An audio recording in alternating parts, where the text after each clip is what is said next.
comment et pourquoi je suis arrivé au cinéma. C'est une passion depuis l'enfance, comme beaucoup de cinéastes d'ailleurs. Je ne sais pas comment je suis arrivé au cinéma en fait. C'est par plusieurs étapes, notamment d'abord voir des films, voir pas mal de films. Ensuite lire pas mal aussi. Et puis après, petit à petit, on passe à la réalisation, on passe à envie de raconter des histoires. On commence par des courts-métrages, on commence par des petites scénettes qu'on tourne entre copains quand on est enfant ou quand on est adolescent. Et puis petit à petit, par fil en aiguille, on arrive à rentrer dans le milieu professionnel, entre guillemets, et voilà. Donc moi, j'ai fait mon premier court-métrage à 17 ans, 17-18 ans. Donc il y a des années de ça. Et voilà, et donc moi je suis passionné par le cinéma de genre, par le cinéma populaire, par le cinéma américain, le cinéma asiatique, le cinéma français, le cinéma italien, les années 70, 80, enfin un peu de tout quoi. Donc voilà, c'est un peu une grande soupe de cinéma et de films qui fait que on a plein d'images dans la tête, plein d'idées, plein d'envie de créer des émotions, de créer des choses, quoi. Voilà.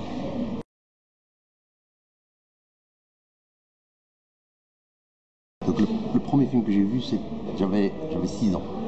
C'était un film que j'ai vu ici au Maroc, dans un cinéma à Asfi, donc dans la ville de Safi.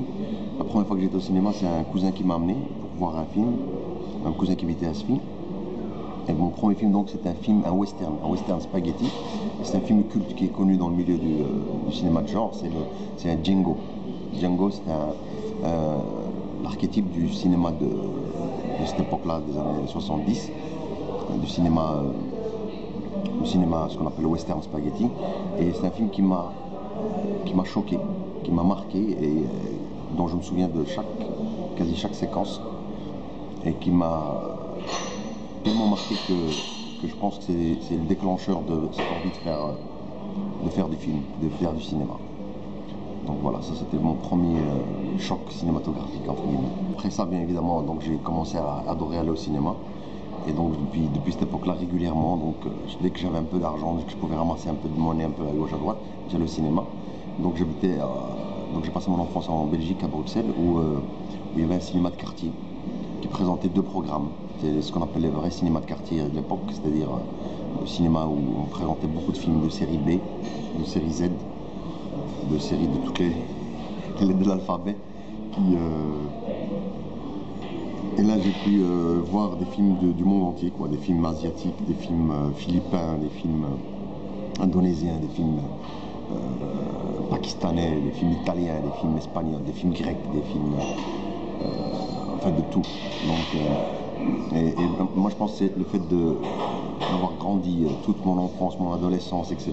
dans ce cinéma de quartier qui s'appelait le Royal Palace, où il y avait 2 films donc il y avait des films le mercredi, il y avait 2 films, et le programme changeait le samedi. Donc j'y allais le mercredi après-midi parce qu'on n'avait pas cours, et le samedi évidemment, pendant des années. Et moi je pense que c'est là ma véritable école de cinéma pour moi, je pense. C'est vraiment là. Les films qui m'ont marqué, c'est déjà tout le cinéma hongkongais, les films de Jackie Chan, de Bruce Lee évidemment, de Lolier, les tout premiers films de John Woo, de Tsui Hark, les premiers films de Gordon Lee, enfin tout le cinéma, le polar hongkongais, les films d'arts martiaux, etc. Ça c'est la première base. Puis il y a eu tous les films d'horreur italiens, Lucio Fulci, tous les grands, Mario Bava, Lamberto Bava, tout le cinéma giallo un peu. Il y a eu tout le cinéma un peu déviant japonais.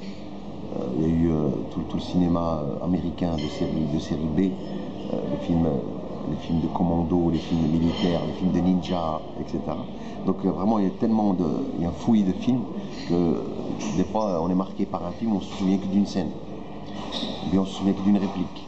Et pour moi c'est tellement passionnant parce que quand tu es jeune, etc., tu construis des univers, tu construis des imaginaires, etc.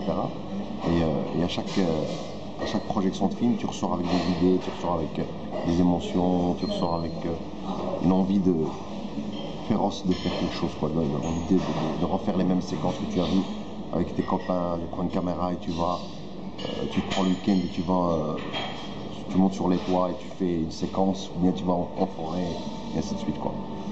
Donc il y a eu vraiment des tas de réalisateurs qu'on considère maintenant comme des séries B, mais qu'on considère à l'époque comme des séries B que maintenant on considère comme des génies, notamment toute la partie asiatique, etc. Ou même les films italiens, etc. de l'époque.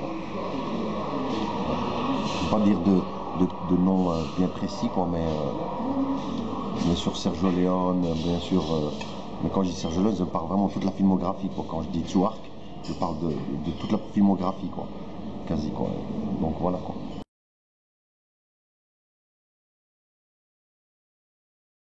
Après toute une longue carrière de cinéphile et de faiseur de films, etc., de courts-métrages, donc j'ai fait un passage par la télévision marocaine, où j'ai réalisé vraiment un grand nombre de téléfilms.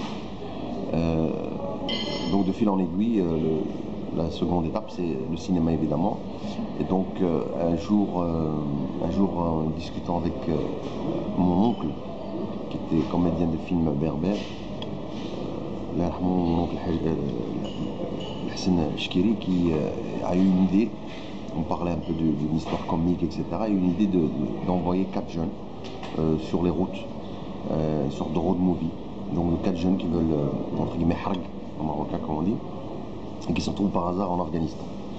Donc là c'était une choc pour moi, cette idée-là, parce que c'était un angle comique, un angle d'attaque d'un sujet qui est sombre et qui est difficile à traiter, qui est tout à fait original.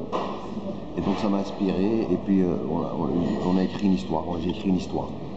J'ai écrit une histoire qui prenait le contre-pied de tout ce qui se faisait dans ce genre de sujet-là. Donc l'idée c'était de faire une histoire, un film d'aventure à l'ancienne, où tu as des personnages un peu ordinaires, tout à fait simples, dans des situations extraordinaires. Et l'idée c'était de voir qu'est-ce qui adviendrait de ces gens-là.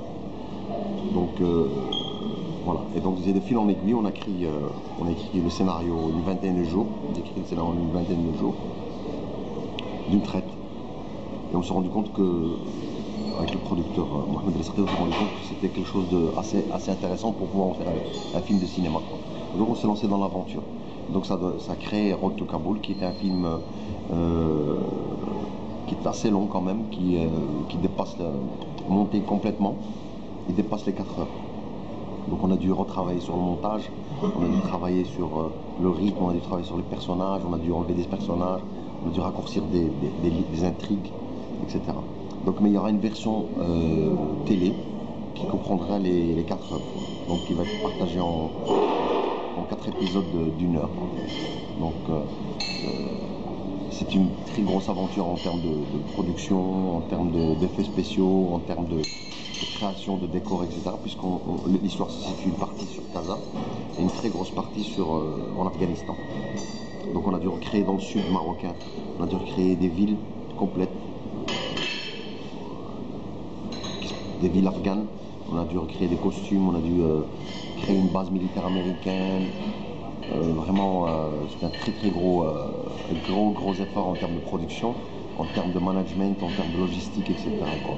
Pour un film marocain, c'est un peu, comment dire, complètement différent de ce qui se fait dans le milieu, quoi. C'est-à-dire